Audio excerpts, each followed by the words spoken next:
नमस्कार, मैं अभिनव पांडे आप सभी का स्वागत करता हूं DITV में। आज 10 अक्टूबर 2022 हिंदुस्तान की राजनीति का एक काला दिन साबित हुआ है।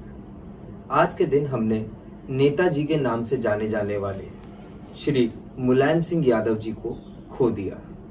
मुलायम सिंह यादव जी एक जमीनी नेता के तौर पर जाने जाते थे, जिन्होंने समाजवादी पार्टी का गठन किया, उसको जमीन से उठा करके और शिखर तक पहुंचाया। आज उत्तर प्रदेश के लिए ही नहीं बल्कि पूरे देश के लिए बड़े ही दुख की बात है कि धरती पुत्र और गरीबों के मसीहा कहे जाने वाले उत्तर प्रदेश के पूर्व मुख्यमंत्री मुलायम सिंह यादव हम सबके बीच नहीं रहे। इस राजनीतिक क्षति को पूर्ण तो कोई भी नहीं कर सकता, पर नवयुवक दल के राष्ट्रीय अध्यक्ष भरत कात्यायन जी द्वारा इस पर कुछ अभिव्यक्ति है जो आपके सामने प्रस्तुत है। भारत की राजनीति में और उत्तर प्रदेश की दिशा निर्धारित करने वाली एक सबसे बड़ी ताकत, जिनका नाम हम सब आदर से नेताजी लेते थे, आज वो हमारे बीच नहीं है। इस दर्द को, परिस्थिति को और स्थिति को बयान करने के लिए ना तो कोई शब्द है और ना ही इसको कह पाने के लिए ताकत या साहस। आज उत्तर प्रदेश के अंदर हम जितना भी विकास देखते हैं, उस हर एक विकास में कहीं ना कहीं समाजवादी पार्टी और उस समाजवादी पार्टी को जन्म देने वाले नेताजी का बहुत बड़ा योगदान है। सत्ता पक्ष चाहे कोई भी रही हो, हम लोगों ने हमेशा देखा है कि नेताजी ने उत्तर प्रदेश के लोग और समाज को एक बेहतर दिशा देने के लिए भरसक प्रयास किया। मैं आज अपनी अंतरात्मा से प्रार्थना करता हूं कि ईश्वर उन्हें अपने चरणों में स्थान दे। मैं जानता हूं कि शब्दों से कभी भी ये भाव व्यक्त नहीं हो सकते, पर उनके परिवार को ताकत दे कि इस बड़ी परिस्थिति को, इस बड़ी दुर्घटना को सह पाएं और इस जीवन काल में उस हर एक सपने को पूर्ण करें जो शायद हम और आप चाहते हैं कि मुलायम जी ने जैसा भारत, जैसा उत्तर प्रदेश सोचा था, वो एक दिन जरूर बने। किसी भी एक सभा में वो 30 से 40 लोगों को नाम से बुला लेते थे। उनके बारे में कहा जाता है कि वो अपने गांव के एक एक वोटर को नाम से जानते थे और सभी के नाम उन्हें याद थे। यह भी कहा जाता है कि जब वो हेलीकॉप्टर से ऊपर से भ्रमण करते थे तो वो ऊपर से देख करके बता देते थे कि कौन सा गांव कौन सा है। 3 बार चीफ मिनिस्टर के पद पे उन्होंने सेवाएं दी। 1 बार रक्षा मंत्री के तौर पर उन्होंने देश को अपना समर्पण दिया। उसके बाद 7 बार लगातार सांसद रहे। नेताजी इकलौते ऐसे नेता हैं जो नेताजी सुभाष चंद्र बोस के बाद नेताजी के नाम से देश भर में जाने जाते थे। राजनीति का सफर शुरू हुआ था और 1967 में नथू सिंह जी ने लोहिया जी से निवेदन किया कि उनकी सीट पर उनकी जगह मुलायम सिंह यादव जी को लड़ाया जाए।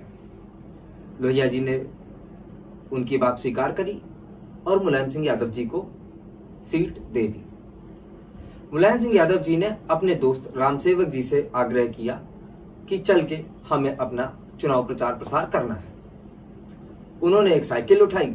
साइकिल के कैरियर पर मुलायम सिंह यादव जी, क्योंकि जमीनी नेता थे, उन्हें किसी भी तरीके का लाभ लश्कर पसंद नहीं था, उन्होंने साइकिल के कैरियर पर बैठे और पूरे गांव का चक्कर मारा। अपने गांव, अपने विधानसभा क्षेत्र में लोगों से मिलते रहे, जाकर लोगों को अपने साथ जोड़ते चले गए। जब ये काफिला बढ़ने लगा, बहुत सारी साइकिलें जुड़ती चली गई, तो नेताजी ने सोचा कि अब हमारे पास एक गाड़ी होनी चाहिए। अब हर जगह से उन्होंने एक एक रुपए इकट्ठा करने शुरू किए। जब पैसे जुट गए तो नेताजी ने एक पुरानी एम्बेसडर कार खरीदी। कार तो खरीद ली गई, अब विचार ये हो रहा था कि इसमें पेट्रोल या डीजल कहां से पड़ेगा।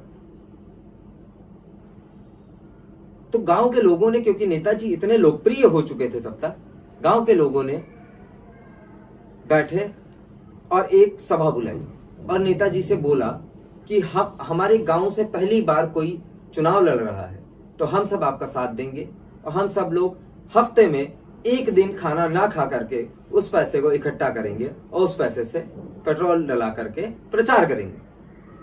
ये जमीनी स्तर पे नेताजी का काम था, जहां लोगों का कनेक्ट था उनके साथ। लोग उनके लिए व्रत उपवास तक रखते थे कि नेताजी चुनाव जीत जाए।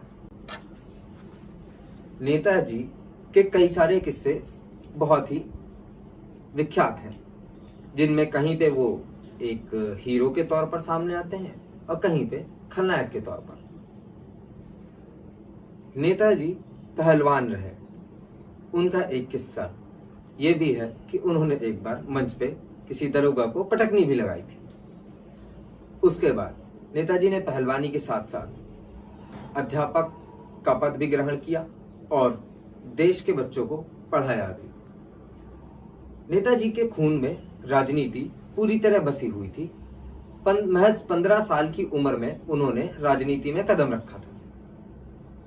19 महीने के लिए वो जेल गए।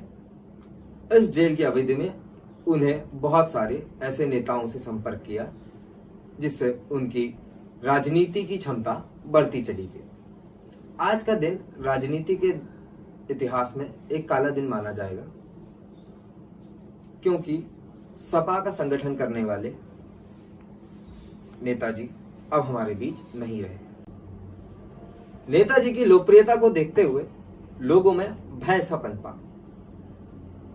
1984 में नेताजी के ऊपर एक हमला हुआ, गोलीकांड, जिसको रामपुर तिराहा गोलीकांड कहते हैं, जहां पर नेताजी के ऊपर 9 राउंड फायर गोली करी गई, जिसमें नेताजी तो बाल बाल बच गए, पर उनके साथ बैठे हुए उनके एक साथी हम सबके बीच नहीं रहे।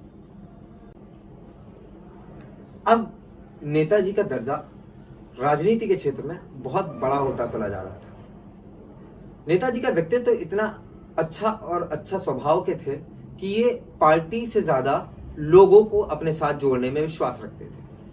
उन्होंने पिछड़े समाज को बहुत ही ऊपर तक पहुंचाया, उनके लिए हमेशा लड़े, खड़े हुए।